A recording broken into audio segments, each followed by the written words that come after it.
Jyotiraditya Scindia party के अनुशासन में रहें। यह कांग्रेस नहीं है, यह बीजेपी है और बीजेपी के अनुशासन में उन्हें रहना पड़ेगा। संगठन से बड़ा कोई नहीं है। संगठन से ऊपर बयानबाजी कर संगठन को घेरने का प्रयास ना करें। बीजेपी आला कमान सख्त लहजे पर ज्योतिरादित्य सिंधिया को एक संकेत दिया है।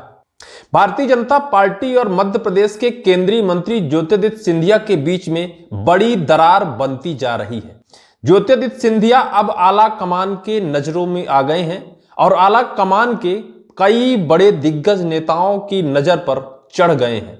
आला कमान सख्त लहजे में ज्योतिरादित्य सिंधिया को एक समझाइश भी दी है। दरअसल बीते कुछ दिनों में जब से मध्य प्रदेश में उपचुनाव बीजेपी हारी है, उसकी समीक्षा और गुणा गणित में कहीं ना कहीं बीजेपी के अंदर ही कमियां नजर आती हैं। बीजेपी को लगता है कि हमारे ही अंदर के नेता हमें जड़ से काटने और उखाड़ने में लगे हैं और उसके बाद भी बीजेपी के नेता ही बीजेपी को बयानबाजी कर घेरने लगते हैं। इस पर हाई कमान ने सख्त लहजे पर एक निर्देश दिया है। क्या दिया है हम आपको बताएंगे, लेकिन उससे पहले हम आपको यह बता दें, विजयपुर विधानसभा सीट उपचुनाव में बीजेपी को करारी हार मिली, जिसकी उम्मीद बिल्कुल बीजेपी को नहीं थी कि हम उपचुनाव में विजयपुर विधानसभा सीट से हारेंगे। ग्वालियर चंबल का वो इलाका जहां ज्योतिरादित्य सिंधिया बीजेपी की तरफ से केंद्रीय मंत्री हैं। बीजेपी के उम्मीदवार रामनिवास रावत हाल ही में लोकसभा चुनाव से ठीक पहले बीजेपी का दामन थामा था। हाल ही में उनको जैसे ही बीजेपी ज्वाइन करते हैं, उन्हें एक बड़ी जिम्मेदारी दे दी जाती है। वन एवं पर्यावरण मंत्रालय उन्हें दे दिया जाता है, लेकिन जब वो अपने विधायकी से इस्तीफा देते हैं, वहां की सीट रिक्त हो जाती है और उस रिक्त सीट पर उपचुनाव हो जाते हैं। उपचुनाव में बीजेपी को उम्मीद होती है कि हम हार तो नहीं सकते हैं, क्योंकि जो रामनिवास रावत हैं उस क्षेत्र के कद्दावर नेता रहे हैं, 6 बार से विधायक रहे। लगा बीजेपी को कि भले वो कांग्रेस छोड़कर बीजेपी में आ रहे हैं, हारने की उम्मीद बिल्कुल कम है। वो भी ग्वालियर चंबल का वो इलाका जो ज्योतिरादित्य सिंधिया का इलाका माना जाता है, जहां के महाराज ज्योतिरादित्य सिंधिया हैं। वहां बीजेपी को हारने के चांस नहीं थे। नरेंद्र सिंह तोमर विधानसभा अध्यक्ष, उनके कहने पर रामनिवास रावत कांग्रेस छोड़कर बीजेपी में आ गए थे। उन्हीं का दबदबा इतना जबरदस्त था कि शायद रामनिवास रावत हार नहीं सकते थे। इतनी ज्यादा मेहनत की गई। रामनिवास रावत को जिताने के लिए नरेंद्र सिंह तोमर ने बहुत ज्यादा मेहनत किया। ग्वालियर चंबल इलाके के वो भी एक दिग्गज नेता माने जाते हैं। लेकिन यहां राजनीतिक मायने ये निकाले जा रहे हैं कि जो नरेंद्र सिंह तोमर थे वो रामनिवास रावत को जिताने में लगे थे, लेकिन ग्वालियर चंबल इलाके के महाराज सिंधिया जी रामनिवास रावत से खुश नहीं थे। खुश वो नहीं थे कि जब वो 2020 में कांग्रेस को छोड़कर बीजेपी ज्वाइन किए थे, तब रामनिवास रावत को भी कहा गया था कि बीजेपी में आप भी चलिए, लेकिन रामनिवास रावत उस टाइम पर बीजेपी ज्वाइन नहीं किए थे। इस वजह से ज्योतिरादित्य सिंधिया रामनिवास रावत से नाराज थे और उस नाराजगी का बदला विधानसभा के उपचुनाव में उन्होंने निकाल लिया।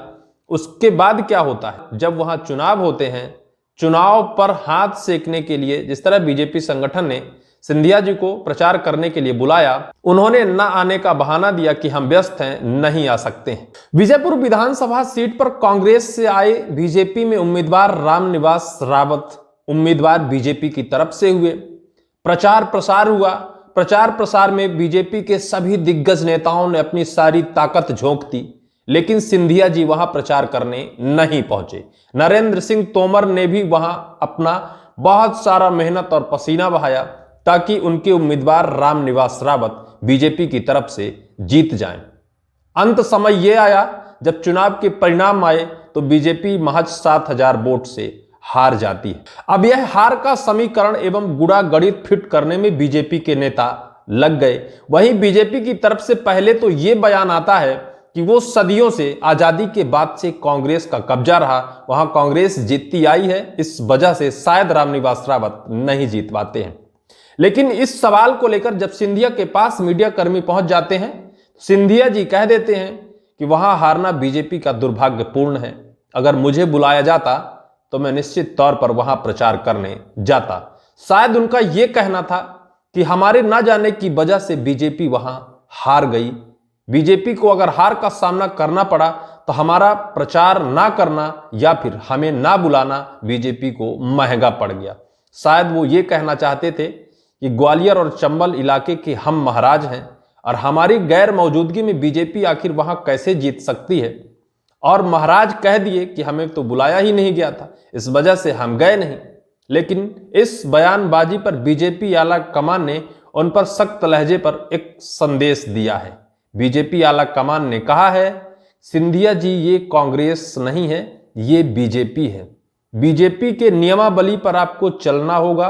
बीजेपी के संगठन से बड़ा कुछ नहीं है और बीजेपी के अंदर जो भी नेता हैं बीजेपी के नियमानुसार ही चलना होगा। बीजेपी संगठन से ऊपर बयानबाजी कर संगठन को घेरने का प्रयास ना करें। अब आपको समझ में आया, बीजेपी संगठन और कांग्रेस से आए हुए नेता सिंधिया के बीच में कितनी बड़ी दरार अब बनती जा रही है।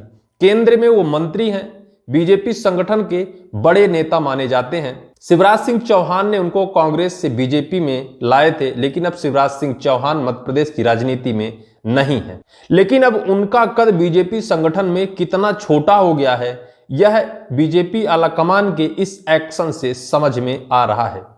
बताया जाता है कि जो प्रदेश महामंत्री भगवान दास ने सिंधिया जी के बयान पर पलटवार किया था, वो भगवान दास के बयान नहीं थे, वो केंद्रीय आला कमान के बयान थे। केंद्रीय आला कमान की सहमति पर भगवान दास ने सिंधिया जी को मुंहतोड़ जवाब दिया था और उनके झूठ का पर्दाफाश कर दिया था। धीरे धीरे अब सारी पोल खुलने लगी है। हार का ठेकरा सिंधिया जी के ऊपर भले फोड़ा जा रहा है। भले चाहे सिंधिया जी कह दें कि हमें वहां बुलाया नहीं गया था, लेकिन संगठन के अंदर इस एक राजनीति के अंदर दो नेताओं के अलग अलग विचारधाराएं साफ तौर पर दिखाई देने लगी हैं। एक तरफ बीजेपी संगठन मध्य प्रदेश का, तो दूसरी तरफ सिंधिया जी जो कांग्रेस से बीजेपी ज्वाइन किए हैं। लेकिन वो भले मुख्यमंत्री बनने के लिए बीजेपी में आए थे, लेकिन अब उनके लिए तगड़ा और ठोस जवाब बीजेपी संगठन ने बनाकर रख लिया है और कहा है कि संगठन से बड़ा ना तो महाराज है और ना तो सिंधिया जी हैं।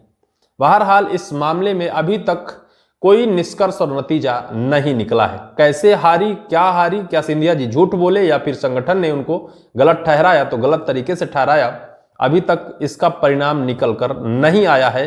लेकिन शायद आने वाले टाइम पर सियासत करवट लेगी और इसका नतीजा जरूर निकलेगा कि सिंधिया जी गलत थे या फिर संगठन गलत था। परिणाम इसका निश्चित तौर पर आएगा।